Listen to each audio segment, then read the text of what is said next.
The wind howled through the deserted valley as though the mountains themselves were whispering forgotten legends, but Aeron stood unmoved at the cliff's edge, staring into the oblivion that stretched below him, trying to understand at what point his life had shifted from an ordinary journey into something far more mysterious, far more terrifying, far more destined than anything he had imagined. He remembered the day everything changed, the day he discovered that the world he lived in was merely the surface of something deeper. It had started quietly, almost insignificantly, with the old journal he found buried beneath the floorboards of his late grandfather's cabin, a place he had visited every summer as a child without ever realizing that secrets older than the cabin itself were waiting in silence.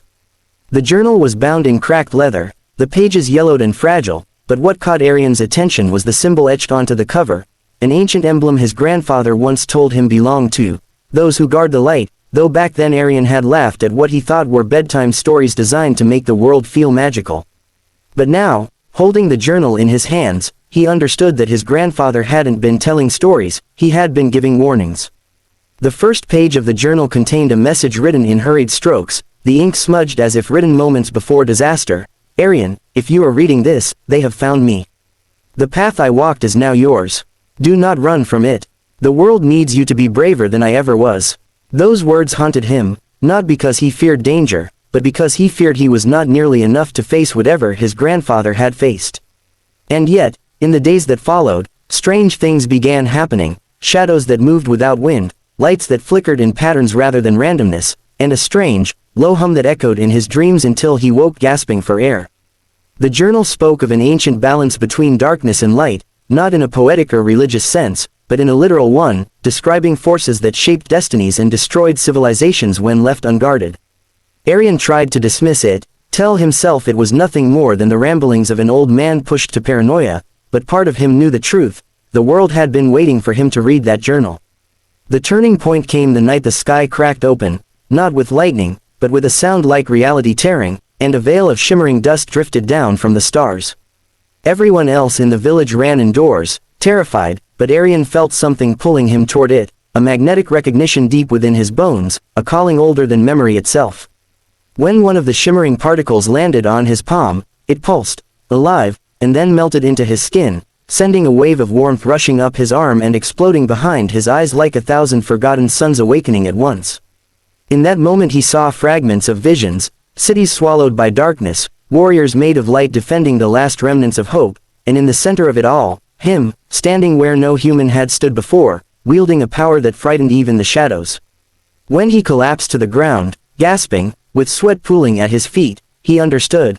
The path his grandfather mentioned was not metaphorical, it was a destiny passed through blood, and the darkness written about in the journal was rising again after centuries of silence.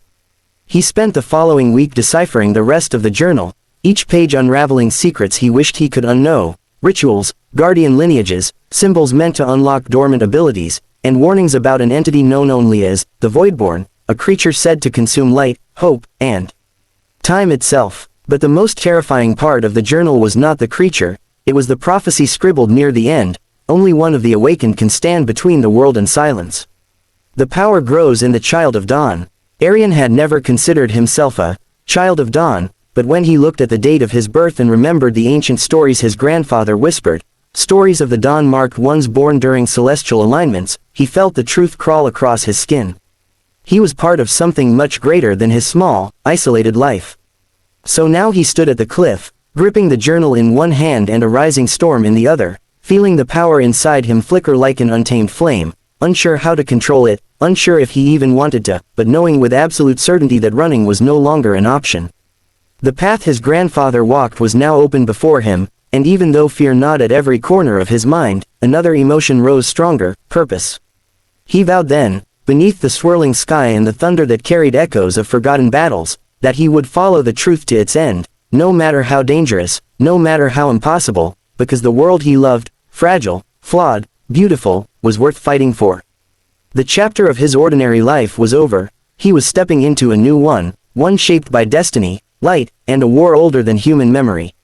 And as he turned away from the cliff with the journal pressed to his chest, a final thought surfaced. If darkness was rising, then he too must rise, stronger than fear, stronger than fate, stronger than everything trying to silence him, and with that conviction burning inside, he took his first step into the unknown, unaware that forces both ancient and hungry were already watching his every move. If you're reading this story and feeling the energy of destiny unfolding, make sure you subscribe to the channel, because the story is only going to grow deeper, darker, and more powerful from here, and you won't want to miss what happens next.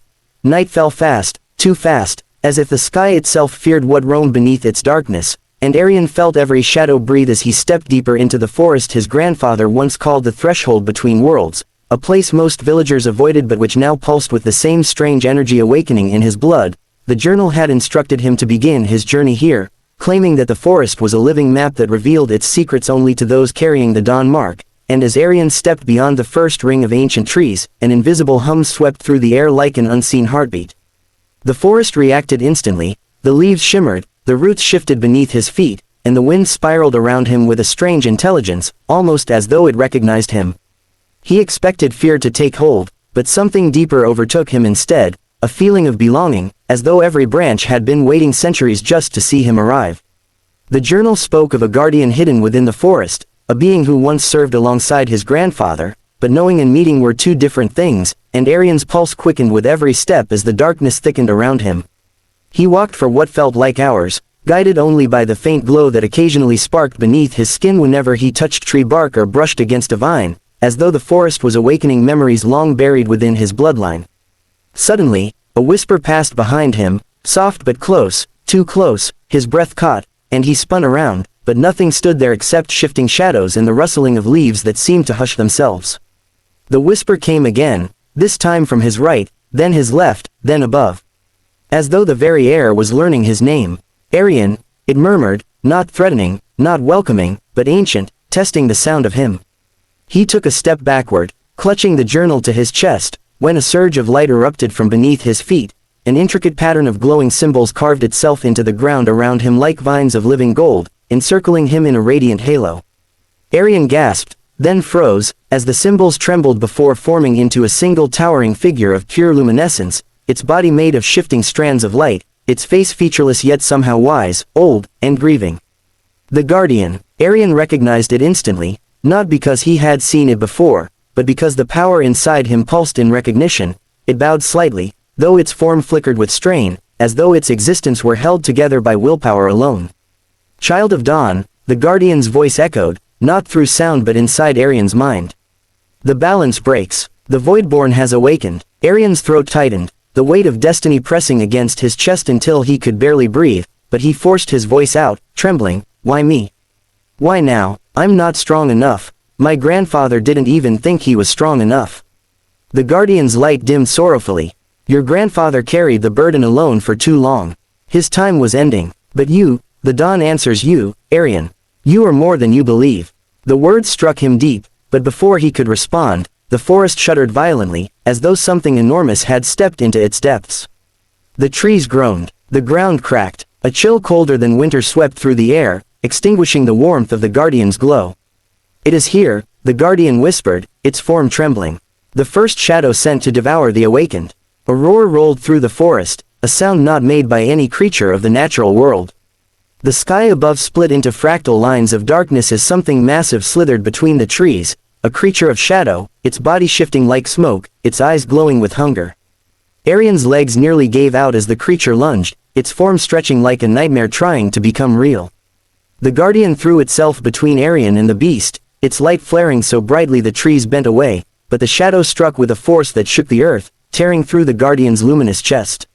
Aeron screamed as the Guardian staggered, cracks of darkness spreading like spiderwebs across its glowing body. "Run," the Guardian commanded, its voice layered with pain. "Your destiny is not to die tonight." But Aeron didn't run, not until the Guardian unleashed a burst of blinding radiance that hurled the shadow beast backward. "Find the Temple of Dawn," the Guardian whispered urgently. "There you will learn control. Go, child, go." And with those final words, the Guardian exploded into a cascade of light, scattering like stars across the forest. The shockwave threw Aeron off his feet, sending him crashing into the roots of an ancient tree. Dazed, breathless, and heartbroken, he forced himself up, clutching the journal, tears blurring his vision.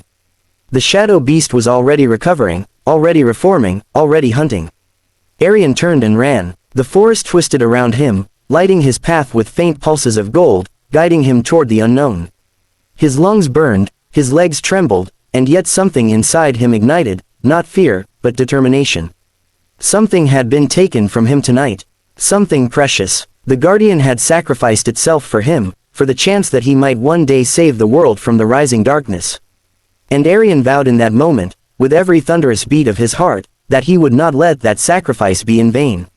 He would reach the Temple of Dawn. He would unlock the power sleeping inside him. He would confront the darkness that hunted him. And even if he failed 1,000 times, he would rise 1,000 more, because that is what Guardians of the Light were born to do. And as he vanished deeper into the forest, fleeing the growls of the beast behind him, he whispered to himself, I won't stop. I can't stop. Not now. If you're feeling the fire of Aeron's journey and want to see him rise even higher, make sure you subscribe to the channel. The story only gets more intense, and you won't want to miss the next chapter.